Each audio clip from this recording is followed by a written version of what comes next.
o también conocido como Río Amarillo. Ahora, otra cosa que, por ejemplo, también debemos tener presente nosotros es la economía.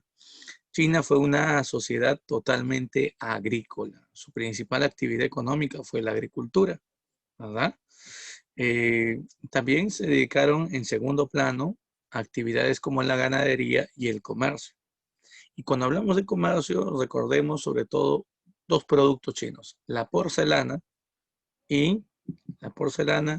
y la seda. ¿Se acuerdan? ¿Qué cosa era la porcelana, muchachos? A ver, muy bien, Huertas. ¿Qué cosa era la porcelana? Ujú. A ver, ¿se acuerdan o no? Aquí tenemos una imagen relacionada a la porcelana, ya que se quedan calladitos, miren, aquí está esto, ¿no? Es lo que terminó reemplazando a una cerámica. Sí, eran básicas muy finas, no te vayas a olvidar. Juegos de tetera, también juegos de té, ¿no? Teteras, tacitas, platos, vasijas, hechas de este material de loza, muy fina. Ya, no te vayas a olvidar. Ujú. Era una especie de cerámica, y una especie de cerámica. No es considerado cerámica porque no está hecho de arcilla, está hecho de loza fina, no te olvides.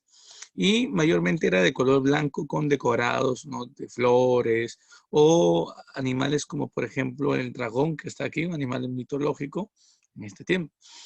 Ahora, otra cosa que por ejemplo debemos también nosotros recordar es la seda.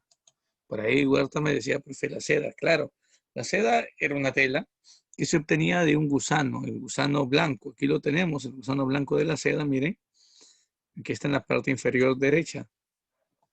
Ya, ahí está, no te vayas a olvidar eso. ¿Qué más? ¿Qué más? Recuerda también, muchacho, recuerda ujú, cómo era o cómo se terminó estableciendo en este tiempo, por ejemplo, la economía. Recuerden que en la economía la mayoría de la población china se dedicaba a la actividad agrícola, la mayoría. Un sector de clase intermedia, un sector de clase intermedia terminaba dedicándose al comercio, por ejemplo. Hola, Salvatierra, ¿cómo estás? Buenos días. A ver, también recuerden, chicos, que la sociedad china de este tiempo era una sociedad jerarquizada. ¿Qué significa eso? Que no era una sociedad igualitaria, no todos tenían los mismos derechos. No todos tenían los mismos beneficios. ¿Sí? Recuerden que aquí en China la sociedad era clasista, una sociedad disgregada. Ujú. ¿Qué significa eso, profesor? Significa, chicos, que habían grupos y clases sociales diversos aquí, donde sobre todo cuando hablamos de clases sociales hablamos de la clase dominante. Recuerden, los que gobernaban. Esta clase dominante en China la terminaba conformando principalmente el grupo de los mandarines. ¿Ya? ¿Se acuerdan quiénes eran los mandarines? Aquellos jefes o gobernantes de provincias, ¿no? Que estaban al servicio del rey o del emperador. Recordemos que China siempre ha sido una monarquía, ¿sí? Siempre fue una monarquía desde un comienzo. En el territorio chino incluso hubieron momentos, periodos donde existieron más de una monarquía, o sea, varias monarquías, varios reinos, hasta que llegó a formarse un imperio. No sé si ustedes se acuerdan. Shi Huangdi fue el que unificó China y se convirtió en el primer emperador. Pero hay más cosas que debemos también nosotros recordar. Por ejemplo, cuando hablamos de la historia, cuando hablamos de la historia china, chicos, hay varias dinastías que se ubicaron aquí, muchas dinastías. Una de ellas, por ejemplo, es la dinastía Xia. La dinastía Xia es una dinastía legendaria. No hay pruebas escritas, no hay documentos escritos que confirmen que existió esta dinastía. Ellos se dedicaron, por ejemplo, en este tiempo, los chinos, a elaborar seda. No te vayas a olvidar, es una emperatriz o una princesa china la que va impulsando esto. Xilin se llama, no te vayas a olvidar. Ella es la creadora de los gusanos de seda. Ella empezó a criar gusanos de seda, de cuyo capullo se obtenían hilos muy finos de esta tela, ¿verdad? Además, recuerden que por este tiempo se estableció la creación del calendario chino. ¿Se acuerdan ustedes cuántos animales estuvieron conformando este calendario? A ver, ¿cuántos animales conformaron este calendario?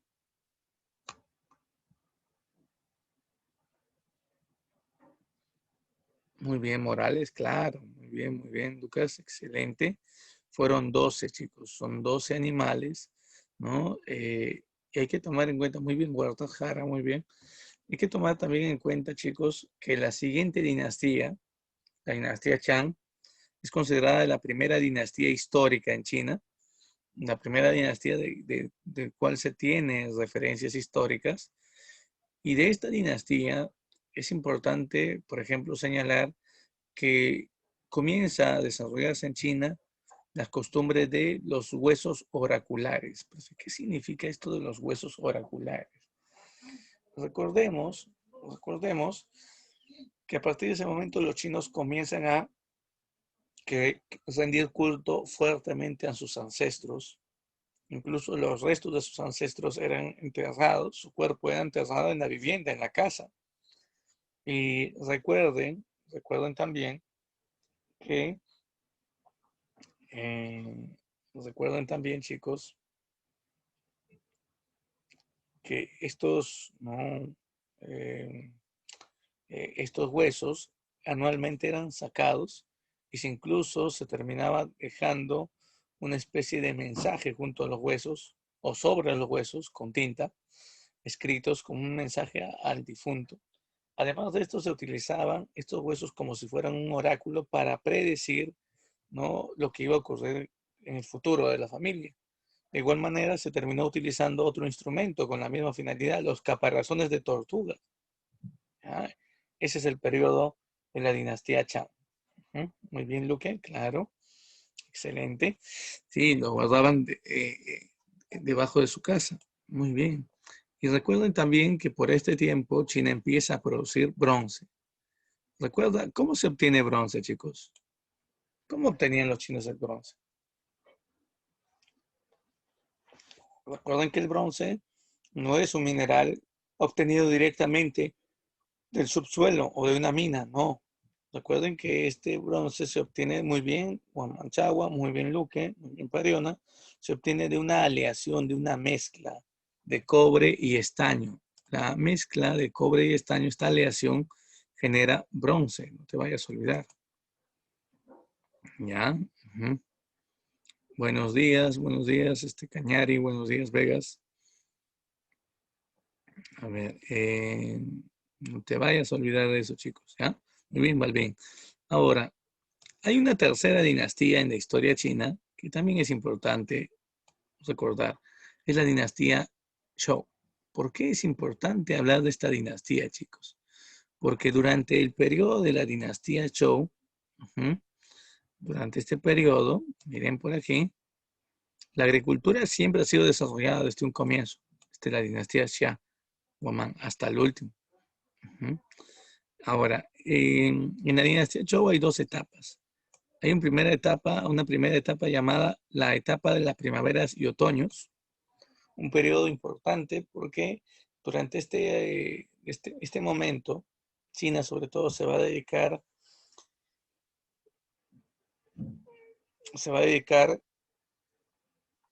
a, a difundir dos nuevos pensamientos filosóficos. Hay dos personajes que destacan aquí. Por un lado tenemos a Confucio, quien creó una corriente filosófica llamada confucianismo. Por aquí en la parte inferior está, miren.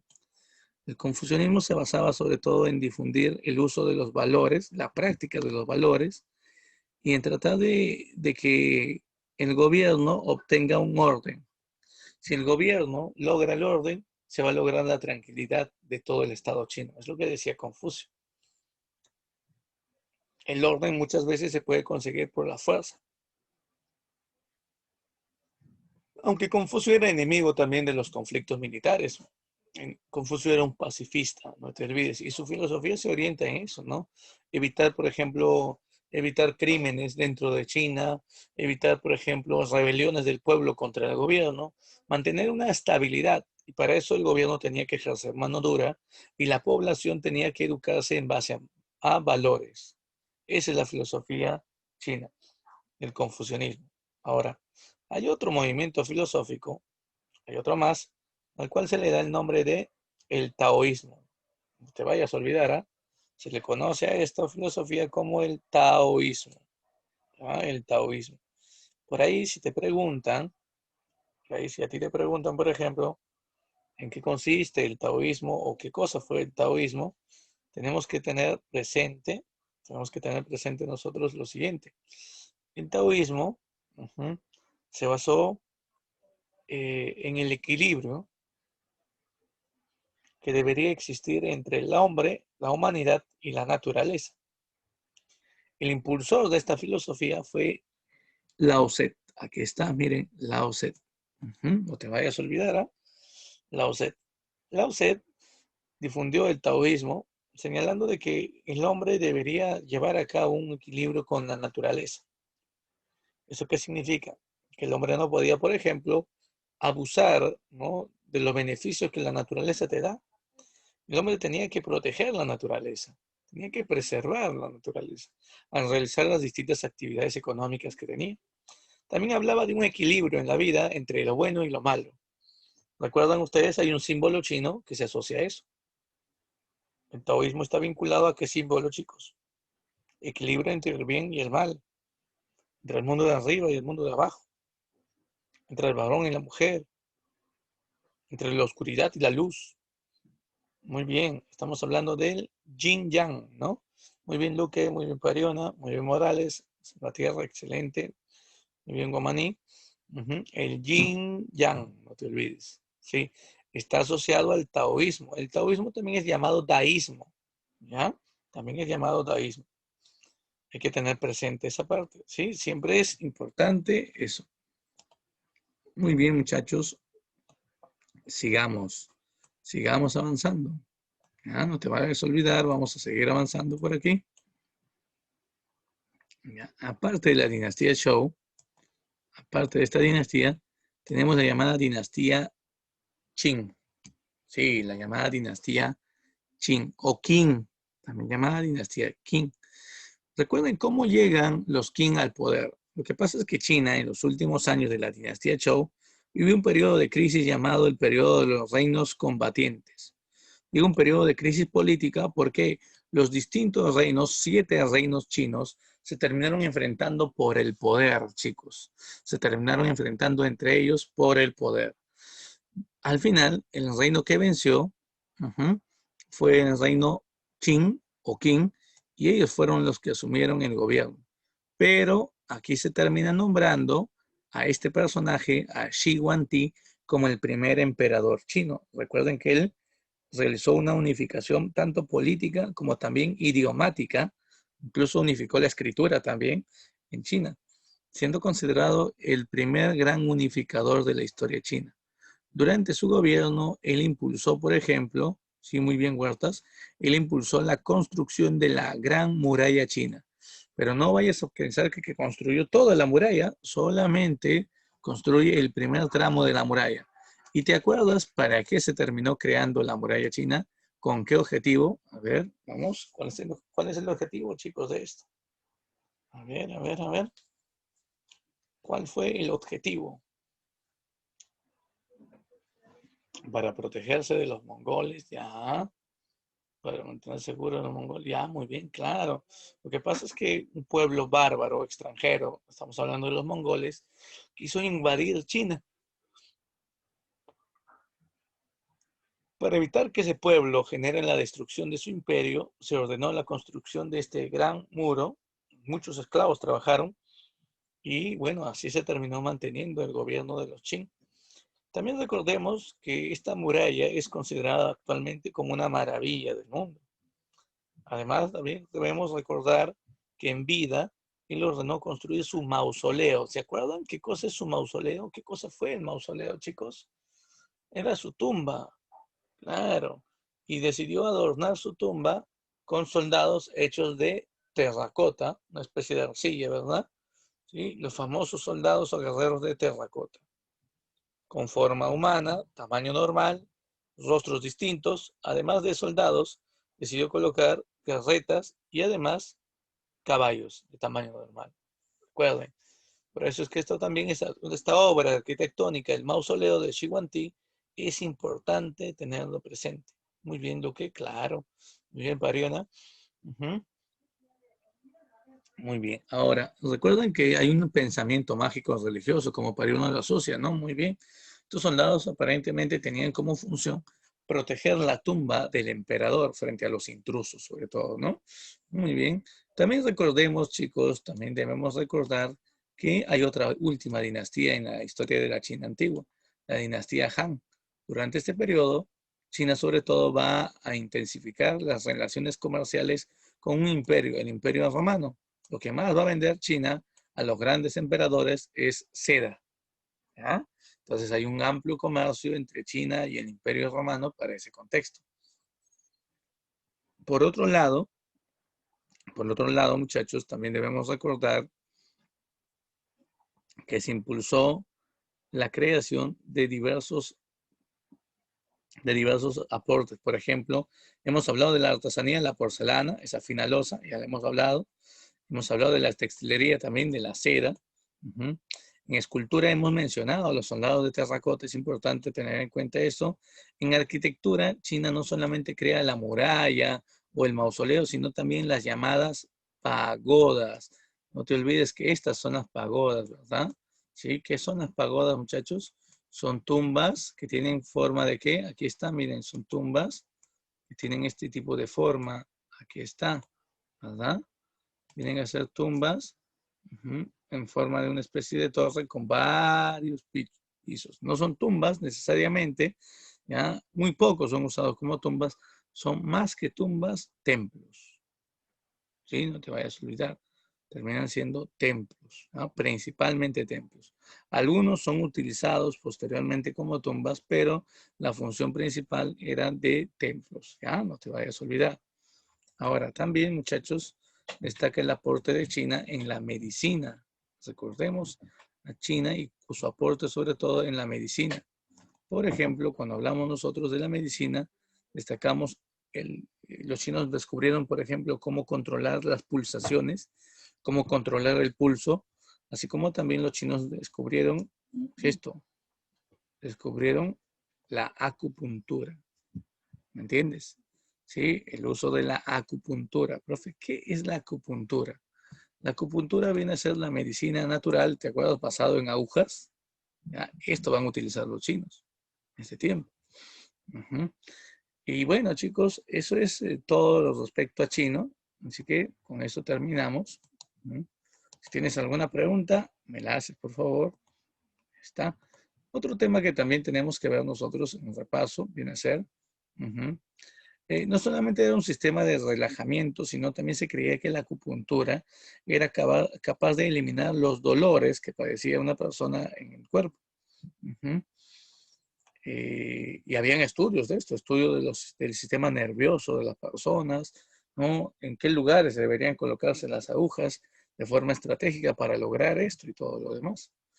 Ahora, miren por aquí, nos tocaría hablar también de la historia griega. Y recuerden que el primer tema que nosotros vimos fue justamente esta, Grecia. Y en Grecia 1, lo primero que hicimos es la ubicación, ¿verdad? Recuerden que se ubica en la zona sur-oriente de Asia. Recuerden que el territorio griego se divide en varias partes. La historia de los griegos se inicia en esta isla. ¿Te acuerdas cómo se llama esta isla? Empieza con Cre y termina en Ta. ¿Cómo se llama? A ver, esta isla. A ver, a ver, a ver. ¿Cómo se llama esta isla? La isla de Creta, pues claro, muy bien. Miren ahora este territorio. Uy, profe, ¿qué es eso? Esta es la península de los Balcanes, chicos. Esta es la península balcánica. Y por aquí nosotros tenemos el territorio de Asia Menor. Este es Asia Menor. Esta zona del norte se le conoce como la Grecia continental. Y esta zona del sur de Italia también fue colonizada por los griegos. Recibió el nombre de la Magna Grecia. Pero el centro griego viene a ser esta zona de verde, repito, los Balcanes, la península de los Balcanes. ese fue su centro. Como les decía, los inicios de Grecia se remontan a esta isla llamada Creta. Por eso que cuando hablamos de historia griega, lo primero que tenemos que recordar, chicos, es esto, las civilizaciones egeas. ¿Sí? Recuerden que se llaman civilizaciones egeas porque la base de la economía de estas civilizaciones fue un mar, ¿verdad? Sí, claro, la base de la economía de estos pueblos fue un mar. Un mar que justamente, chicos, se ubica ¿dónde? A ver, vamos a utilizar el segundo mapa para señalar ese mar. Miren, aquí está toda esta zona de color amarillo. De repente no visualizas bien el amarillo. Vamos a colocarlo con otro color. Miren, ahí está. En el mapa, esta zona viene a ser el mar Egeo. Ya, no te vayas a olvidar. Ese territorio es el mar Egeo. Ya, hay que tener presente esa parte. No te vayas a olvidar. ¿Qué más? Otra cosa que también debemos, chicos, tener nosotros presente, viene a ser que los primeros pueblos, el primer pueblo que se estableció, fueron los cretenses, o también llamados minoicos. El nombre cretenses proviene del lugar donde ellos vivían, la isla de Creta. Y el nombre minoico hace alusión a un rey legendario llamado el rey Minos, ¿sí? Que estuvo asociado a un ser mitológico, a un ser mitad hombre, mitad toro, porque fue su padrastro. Y encerró esa bestia también para evitar que cause daños al pueblo, en un laberinto construido debajo de su palacio. ¿Te acuerdas o no? El rey Minos, ese ser, ¿cómo se llamaba? Ese ser mitológico. Muy bien, Luque. Minotauro, claro, Pariona, muy bien. Ahora, recuerden que esta imagen que está aquí, miren, esta imagen, representan los restos de este palacio llamado el Palacio de Nosos. ¿No? No te olvides, en arquitectura ese palacio es el más importante en Creta. Fue descubierto por Arthur Evans. Ya, no te vayas a olvidar. Muy bien, Morales. Ahora, la actividad económica de esta civilización, recuerden, se basó en el comercio. Un comercio que ellos desarrollaban, ¿en dónde? En el mar Egeo. No te vayas a olvidar, ¿eh? Este comercio se desarrolló en el mar Egeo.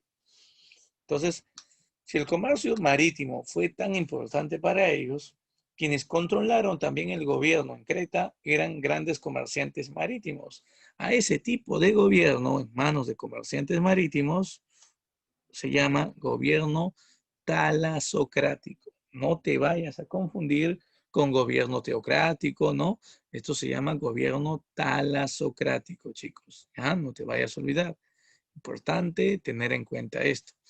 Ahora, no te olvides además que esta viene a ser considerada la primera civilización europea. Los cretenses son la primera civilización de este continente, de Europa. Elaboraron una escritura muy fina que se podía leer de forma vertical y tenía 92 signos. Todavía no ha sido traducida esta escritura. Se le da el nombre de lineal A. No te olvides, la lineal A, que fue la base para crear una nueva escritura o para que otro pueblo, ¿no?, después cree una escritura a la cual se le llamará la lineal B. Eso lo vamos a ver después. ¿A quién adoraban los llamados cretenses? ¿De acuerdo? Ellos tenían muchas imágenes relacionadas a su religiosidad. Por ejemplo, en las paredes del Palacio de Nosos encontraron muchos frescos, como por ejemplo este fresco de aquí, miren, que representa a un toro, ¿verdad? Sí, eso muestra la práctica de la tauromaquia. No te vayas a olvidar, ¿no? Aquel acto de rendir culto al toro. No te vayas a olvidar de esto. Además, recuerden que aquí se encuentra asociado una diosa, pues. Hay una diosa, la diosa serpiente. Una escultura nos muestra eso, ¿no? La imagen de una mujer, una diosa, que tiene en sus dos manos, están muy levantadas, serpientes. Eso se llama la diosa serpiente. También hay un ser, ¿no?, que tiene representación en forma de un simio de color azul. ¿Te acuerdas de los monos de color azul, los monos azules? Este pueblo son también importantes, ¿no? Ahora, ¿cómo llega a su fin la civilización cretense? ¿Qué pasa con esta civilización? Profe, fueron invadidos. Sí, el pueblo que los invadió no tiene un origen todavía conocido, es un origen desconocido, pero a ese pueblo se le llamó los aqueos. Recordemos que cuando los aqueos invaden Creta, terminan destruyendo el palacio de Knossos, que por cierto ya estaba debilitado este palacio por un terremoto que había ocurrido muchos años antes. Entonces, los aqueos destruyen Creta, ¿ya? Los aqueos destruyen Creta, y después de esto, los aqueos deciden establecerse ¿dónde, profesor? Ellos se deciden establecer aquí, en la península balcánica, y fundar en el centro de los Balcanes una ciudad llamada Micenas. Ya, no te vayas a olvidar, ellos fundaron una ciudad ahí llamada Micenas. Incluso en ese mapa podemos observar. Miren por aquí. Aquí está. Aquí dice Micenas, miren. Micenas. Sí, fueron los aqueos, o llamados también micénicos, en honor a esa ciudad capital, los primeros griegos que se establecieron en los Balcanes. Fueron los primeros griegos en establecerse en los Balcanes. ¿Ya? No te vayas a olvidar de esto. Ahora, una de las cosas, por ejemplo, que también debemos tener presente es lo siguiente. Ellos utilizaron una escritura, la lineal B, mantuvieron el mismo tipo de gobierno que los cretenses, o sea que también tuvieron un gobierno talasocrático, o sea, dirigido por comerciantes marítimos. Y hablando del comercio marítimo, hubo un problema, un pueblo que también quería dominar el comercio en el mar Egeo. ¿De quién está hablando, profesor? De los llamados troyanos. Debido a esta rivalidad que existió entre Troya y los aqueos o los micénicos, se desató un conflicto de 10 años. ¿Te acuerdas? La llamada Guerra de Troya. La causa fue la rivalidad comercial, no te olvides. El pretexto del rapto de Helena, una mujer por parte de un troyano llamado Paris. Al final ganaron los aqueos, pero los aqueos llegarían a su fin con la invasión de pueblos extranjeros como dorios, quienes llevan el hierro, jonios y eolios. A ese periodo de crisis en la historia de los Balcanes se le llamó Edad Oscura. ¿Sí? De la Edad Oscura y lo que pasó con esos pueblos lo hablaremos después de los recesos, chicos. ¿Ya? Entonces, traten de no demorarse sobre todo. ¿Ya? Yo sé que ustedes al comienzo se les pegó la sábana, pero aquí ¿ya? Tienen que ingresar rápido, chicos. ¿Sí? Nos vemos.